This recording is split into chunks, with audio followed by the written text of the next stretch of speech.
The Artan Legacy, Soulmates, Chapter 4, Scene 2.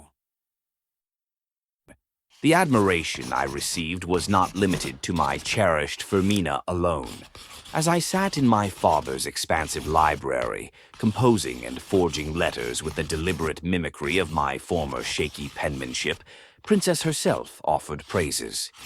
"When you were controlling my hand, it was like a spider gone mad," she had said. "It was so precise. At first, it looked like you were making random scribbles because of how fast you were doing it. But it all took shape and made sense. It didn't take you a third of the evening from start to finish." Even at this late hour, the library was far from vacant, with its 3 floors bustling with quiet activity. Leaning towards the hand mirror under the table, I whispered about the utterly absurd difference between using her hands and the arduous struggle I had endured with my own. To illustrate this further, I swiftly drew a sigil on paper, a task that would have once consumed an entire day of slow, painstaking labor, now completed in mere moments, thanks to Princess's unwavering steadiness. "I love watching you draw," she admitted and gushed about. "I had never seen anyone do it so fast." Tears welled in my eyes without a clear reason, and suspecting that the surge of emotion was not mine alone, I inquired with gentle curiosity. "Why are you so emotional this evening, my dear princess?" "You know what you did, you tear-jerking bastard!" she blubbered. "The letter you wrote for us, in your will. Dubart, I had no idea you felt that way about us. It's beautiful. Thank you." I had indeed poured my thoughts onto paper, baring my soul, for it seemed improbable that Dubart Ka-Fleegan would ever re-emerge in this world under his own name. I could not let such an opportunity pass without expressing my profound gratitude for the unwavering care the 3 sisters had bestowed upon my feeble self for years. They had fought their revulsion, attended to my every need, and given me a reason to carry on. Without them, I would have succumbed to despair long ago, a wretched existence ended by my own hand. If not by my own volition, I would have perished in solitude, bereft of hope. They were indeed my saviors. I may have embellished my words in order to justify that nearly all my belongings would be bequeathed to them, but I could not disclose that detail to Princess after her heartfelt confession. "You are most welcome, Princess. Even your bickering I have come to appreciate. You remember what to do with that letter in the morning, do you not?" I inquired, seeking reassurance. It was too perilous to roam the mansion, sneaking in a dress, which was a shame, for I had wished for Princess to retrieve and burn another letter from my room, one I had written for Fermina. That letter was intended to be read posthumously. Should I be alive when its contents were revealed, I could not endure the mortification. The living will I had just written was sealed in an envelope marked post-mortem. I did not possess the Ka-Fleegan family's coat of arms to affix in wax, as I had never needed to sign anything officially. This, however, played to our advantage, as a will penned by me would logically lack a formal seal.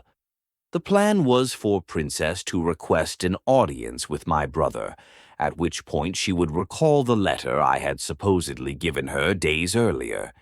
This plan hinged on the hope that Princess would regain control of her body by morning. Feeling refreshed and aware of the risks, I decided it was time to rest. Gathering the necessary documents, the mirror, and our thoughts, we made our way down the dimly lit hallway towards our room in the east wing. "What was that thing you drew? That complicated circle?" Princess wondered inside my head. I suspected that even the uninitiated might recognize it if named aloud. "A sigil, also known as an arcane circle," I explained, though her curious. Urged me to elaborate further. "It is used in arcana. Surely you have heard of the Artan legacy. It is often referred to as Artalar, a discipline of science intertwined with mathematics that manipulates energy for various purposes, like Magister Thorban, or the Magians who frequently visited me." Have you at least read Relimu and Patello? I referenced a well-known children's tale about a mischievous Magian who played escalating pranks on his friend until inadvertently causing his demise. Oh, yes, yes. Like when Relimu writes that symbol under Patello's flower stand, and it blows up when he says the magic words? Princess correctly guessed.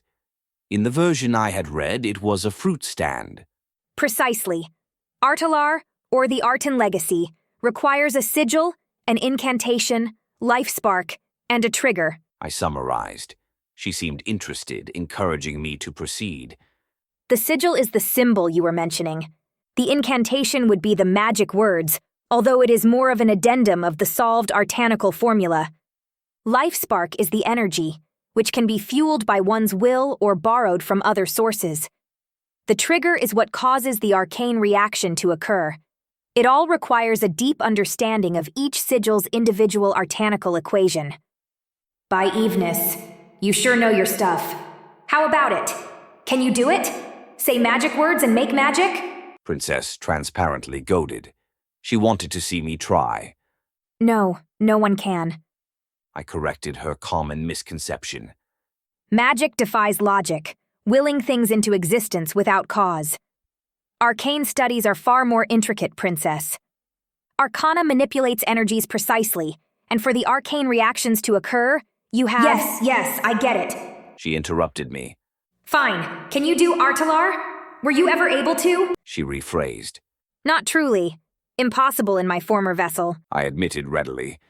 I was far too frail. As for your body, I have yet to test its potential. Use some of that Artalar! She urged, sounding more like Rascal in her excitement. I had anticipated this since she first asked about the sigil.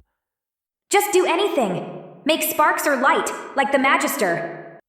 I had no fewer than 7 solved artanical equations at my disposal and was working on others. I was not opposed to attempting 1 or 2, given the opportunity. However, I needed to ensure she understood the risks. Bear in mind that using Lifespark for the first time can be taxing. You might feel soreness in the morning. I cautioned. It's fine. Just do it. She encouraged me, excited.